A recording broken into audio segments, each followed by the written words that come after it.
you a little bit more in regards to that a little bit later. But we continue with our conversation. Just in case you joined us, this is KBC News Tech, where we are looking at the roadmap to 2027, bearing in mind that now we have a fully constituted IEBC that has taken us almost 1,000 days or 2 years plus without the IEBC. But the entry is almost full. Boundaries delimitation. I don't know whether we still on course for boundaries delimitation because we are supposed to have done that a little bit earlier. We have by-election. We also have voter registration, verification, cleaning up the records, and also we are still waiting for the 2027 election. Doc, apologies. Before we crossed over to the Public Accounts Committee, we were speaking about the trust, and I'll rephrase that question again. And beyond us filling the gaps that the chairman and the commissioners, what structural and also operational reforms are required, essential, to regain public trust? Because, as I said, we've had an issue with the IEBCs that we've had. I think the roadmap is very clear. With the now IEBC leadership in place, we expect the leadership to draw clear schedule or roadmap for all the things that are before them in order for them to conduct a successful election. One important thing is that at the end of the day, IEBC leadership will take the responsibility of either a failed election or a successful election. However, there are a number of issues that have also contributed to, if at all, IEBC is likely not to gain their momentum of delivering a successful election. One is the issue of the legal battle that you have seen all through in bringing on board the commissioners and the chair of IEBC. You know, the legal and structural hurdles is always a nightmare, and it causes quite significant challenge in a process of engaging commissions that are set within a timeline. The second thing is, of course, the funding shortfalls that has been talked about quite often. And the budget allocation for them must be of significant to cover all the things that are necessary to be fulfilled when the election needs to be conducted. But what are the timeline ahead of the commissioners? That is, I'm trying to explain this because the public confidence will only be gained when everything is in place and someone decides not to perform based on what is before this particular person, and that will make him either achieve his goals or fail. So we have the boundary delimitation.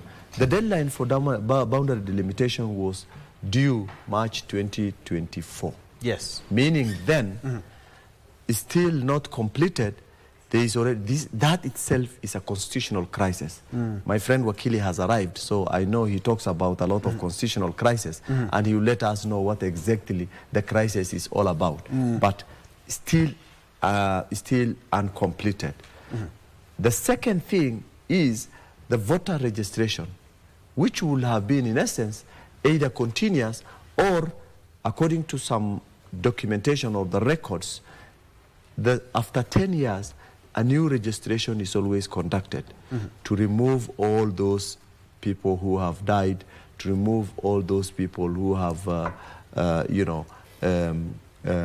gone out of the system, or whatever kind of cleaning up that it is required. And of course, a new registration is what Kenyans are waiting, because we have also heard from relevant authorities saying that there were fake voter registrations in some locations. And therefore, based on all those, then Kenyans will get confident with the election if the new commissioners begin with a clean register. So registration, which was, suspended sometimes back in 2022 and yet to restart, is still before us. And one thing that I will always advise the commissioners is that as they draw their roadmap, and of course their timeline ahead of them, they must consider removing everything that is suspicious, that we think Kenyans will have doubt in the process of their development, such as the voter registers. I will not be very much confident with the voters registration in my constituency, because there are quite a number of people whom we know already have either one way or another died or leave the country, or have moved to another constituency, but their names appear still in the register in those constituencies. There is also another crisis, the commissioner's induction. Ideally, they are supposed to be in place 2 years or before 2 years, before 2027, for them to be inducted, trained to grab electioneer, how to conduct a real-time election in a country that is more sensitive politically, and where confidence of the public was lost through previous officials of IEBC. And you know, Cherera 4 were the main people who have exposed IEBC, simply because, you know, an institution that is supposed to be protected by either internal laws or their policies have been, left, has been exposed by the people who we thought were really the people who are supposed to be trusted in the process. Okay. The other, of course, commissioner's appointment now has happened. Yeah, 2 years. And we'll be looking about staggering the yes, commissioners. Of course, 2 years, yeah. And of course, I think our Wakili will tell us whether we need to do that. Before I give it to the final, the Wakili, the final one is, of course, a strategic and operational plan that needs to be put in place as soon as possible by the commissioners, so that you know, these strategic or operational plans are approved by relevant observers from international communities, from other entities that that will wish to have a fair, free election in Kenya. We will be looking at staggering commissioners, and by staggering commissioners, I mean looking at the time frame that we have. We have about exactly 2 years to the next polls. And if you look at their tenure, which is 6 years, we are talking about 2031. We will be preparing for 2032 elections. And unfortunately, they are all exiting. They are all coming in, and they will all have to exit after 6 years. And we will be preparing for the 2032 election. So, Wakili, are we late for the boundaries delimitation and also the staggering of commissioners? Is it possible? Oh, well, thank you, Troy, for the invitation. Also permit me to apologize most profusely for arriving late. I was attending to a very serious client issue in Thika, but I have had to drive very quickly to this place so that we cannot disappoint the viewers and the listeners. Thank you. And of course, it's always a pleasure to be in the company of Daktari, and my very good friend. I have very warm regards for him.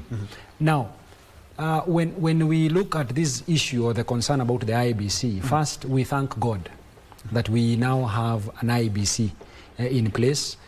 You know, this is something that has been long overdue. Remember, we have a history where we learn from, because really it's a question about being influenced by our past, and our past informs us. When we look at what happened in the 2007 elections, is that we did have an electoral, an electoral commission, headed by Mr. Kivuti by then, which was not, number one, it had not been accepted by the public. There were concerns about their credibility.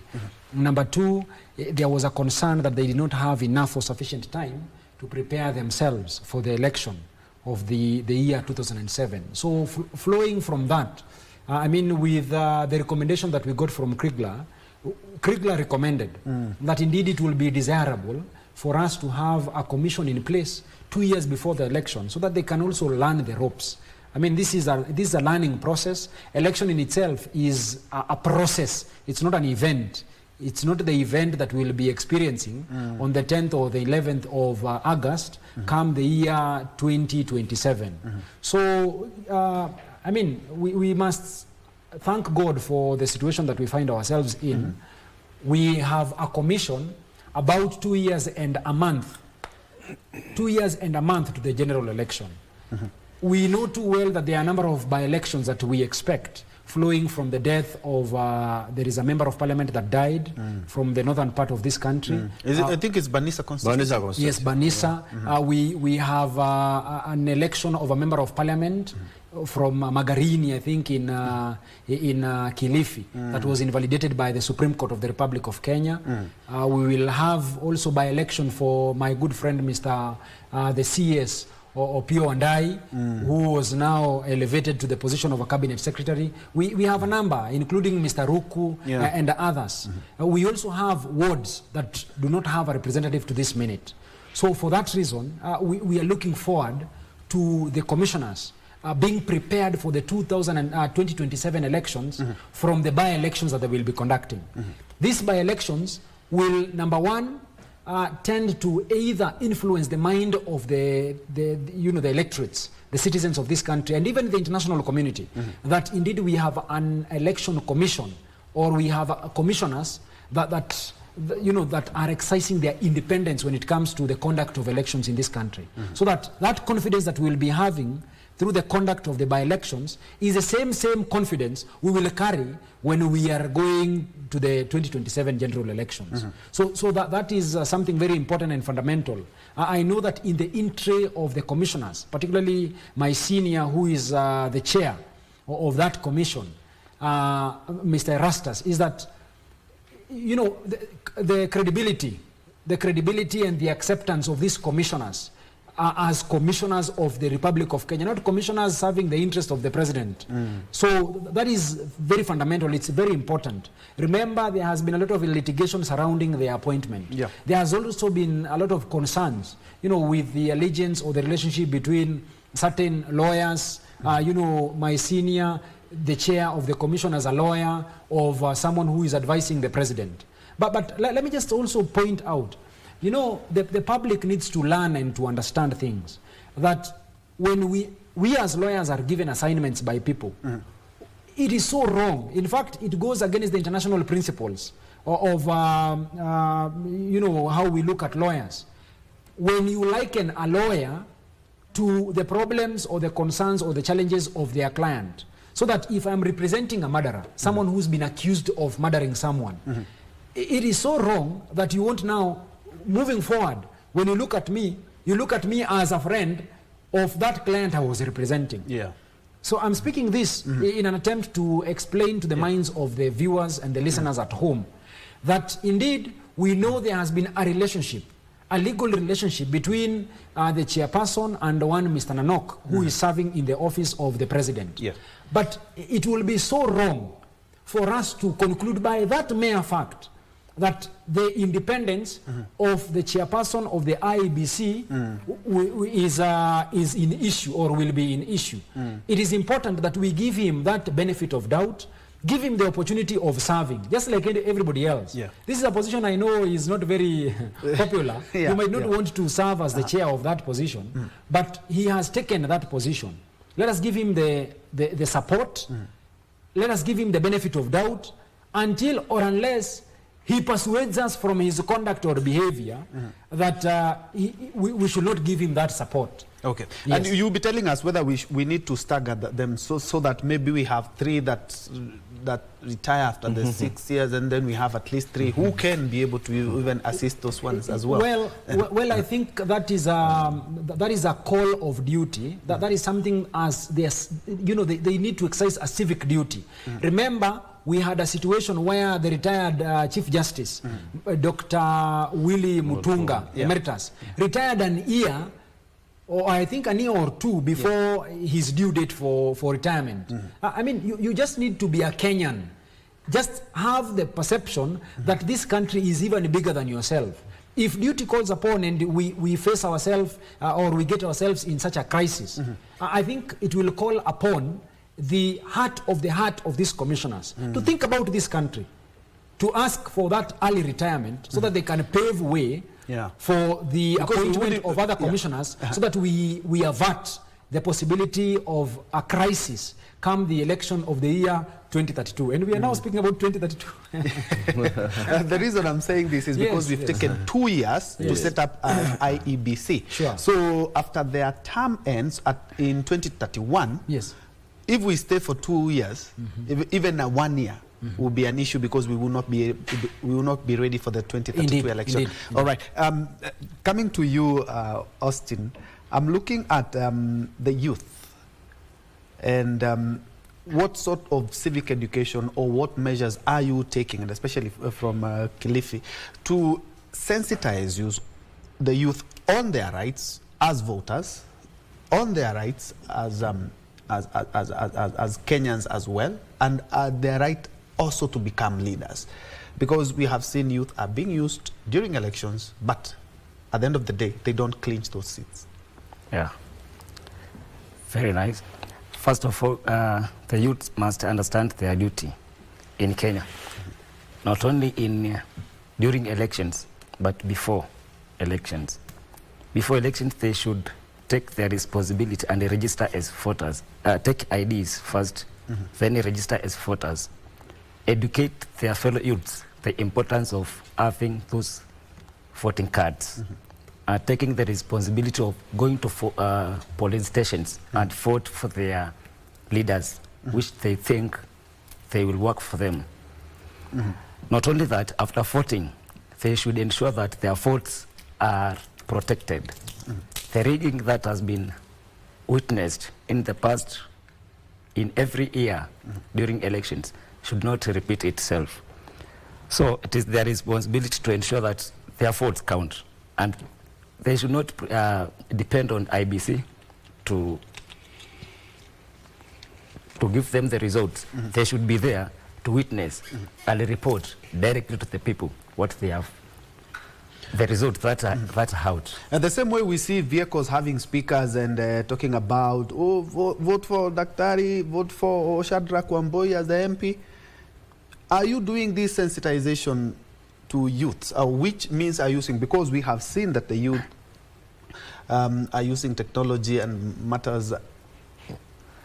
In that case, we are using technology because for now, even during protest, you have seen what they have been doing. Technology is the best way to for now. We are under digital, not analog. Yes. Yeah. So, yeah, I'm saying this because at the end of the day, we were in a digital era, but we have seen the youth come out in droves, to accompany waheshimiwas, and to rally and even amass numbers. They are very early in key polling stations, but at the end of the day, they don't vote for their own.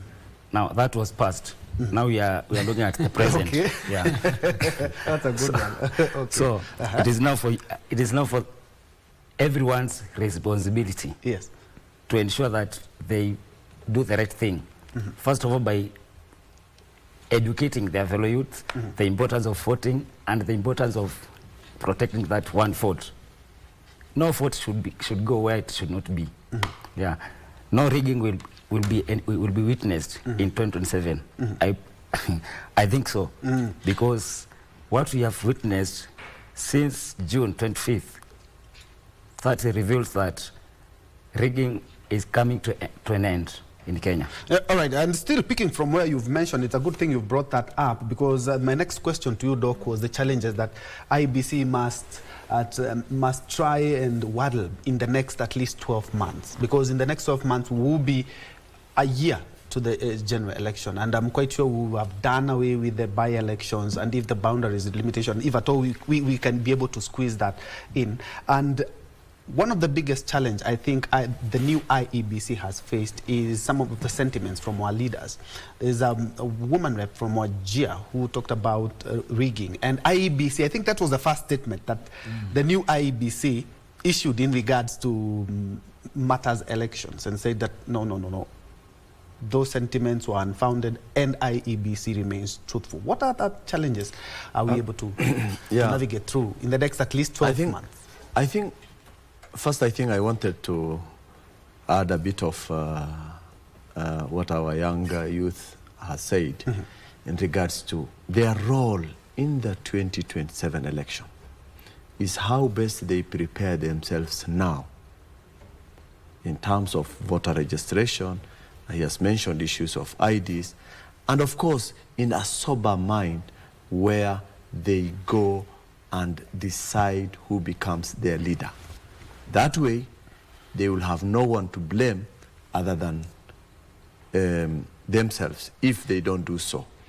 Because history teaches us that our youth are used to handouts.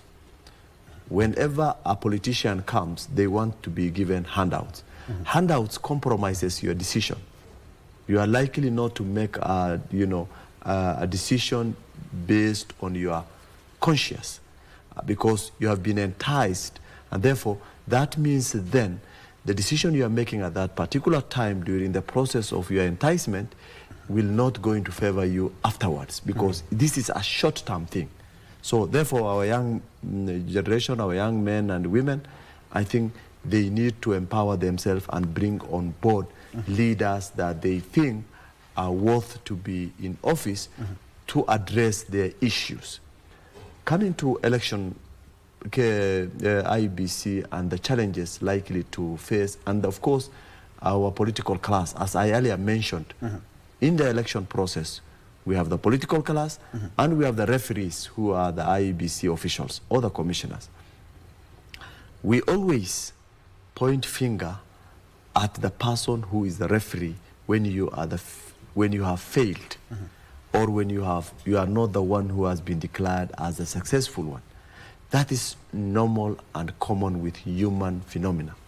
It's a normal that if you are told you have gone into a competition or a race, unless it is the sport one, the marathon, where you see the person is running ahead of you, you are running behind him. If you can't catch him and he hits the line, the final line before you, he has won, and you cannot complain there. That is based on your strength and how best you can. So elections have a lot of complexity in terms of how some electoral officials behave when they are conducting the elections.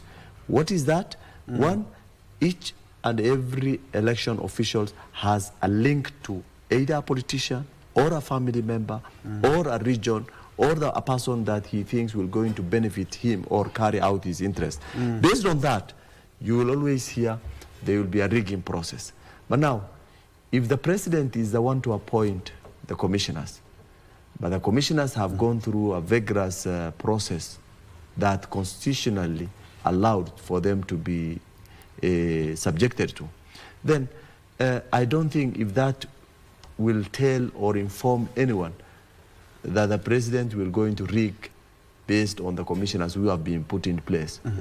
First, they have a responsibility to work and do what it appertains based on the oath they have gone through. That's why you are being told you'll be sworn in. Swearing in is not a very Islamically fast. I don't know whether other people will want to take it light. As Islamically, swearing is something that can take you to hell if you don't go by that book. And therefore, if you know that, of course I believe all other believers are like that, and Kenya is a country where religion dominates. Okay. I tend to think they will have to go by their oath. Secondly, the issue of rigging has happened in many places, but this has been compromised by the system that was put in place.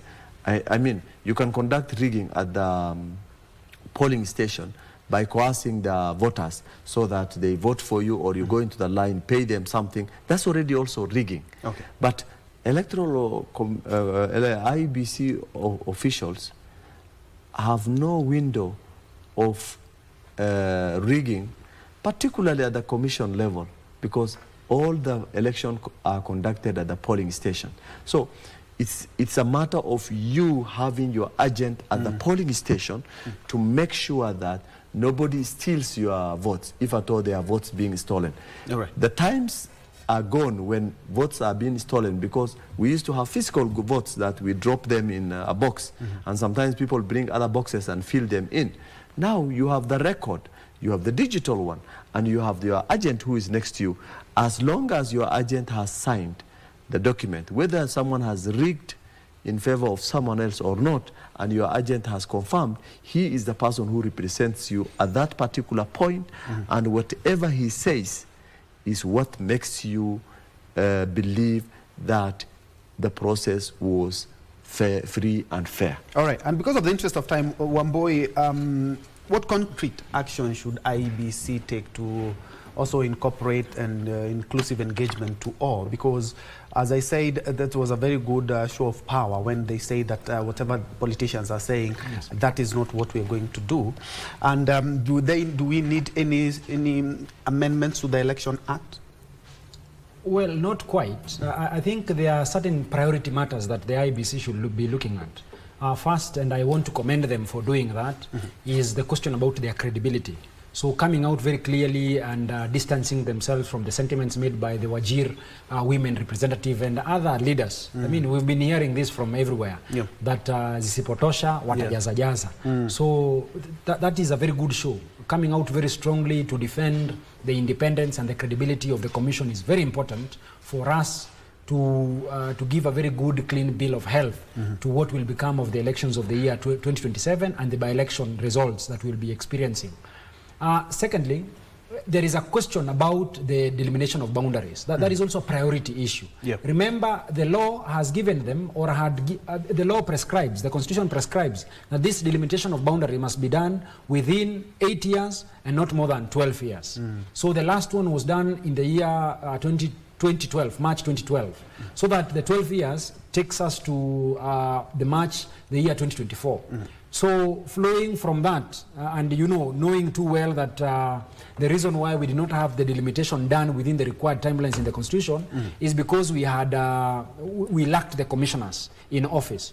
So the advisory, the petition that was filed before the Supreme Court, seeking an advice or the advisory opinion from the Supreme Court on what we should do next, noting too well that we are way past the deadline, we did not have the commissioners, we should be advised on the way forward. So we will be looking forward to the Supreme Court exercising its wisdom. And we want it to be done expeditiously.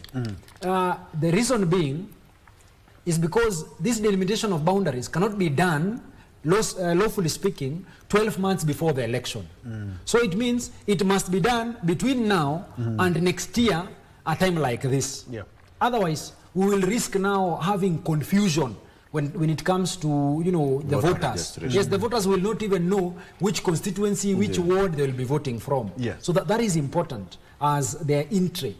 Thirdly, I know majority of whom, there are some of them are my seniors. They are lawyers who are in that commission. We might not have known the nitty-gritties of how this election process is conducted. So the induction of these commissioners is important. So they are going through a crash program. They will have to learn 844 at once. If just by using the literal examples that we can have, they will have to learn everything at once, noting too well that they did not have the liberty of wasting time while in that office.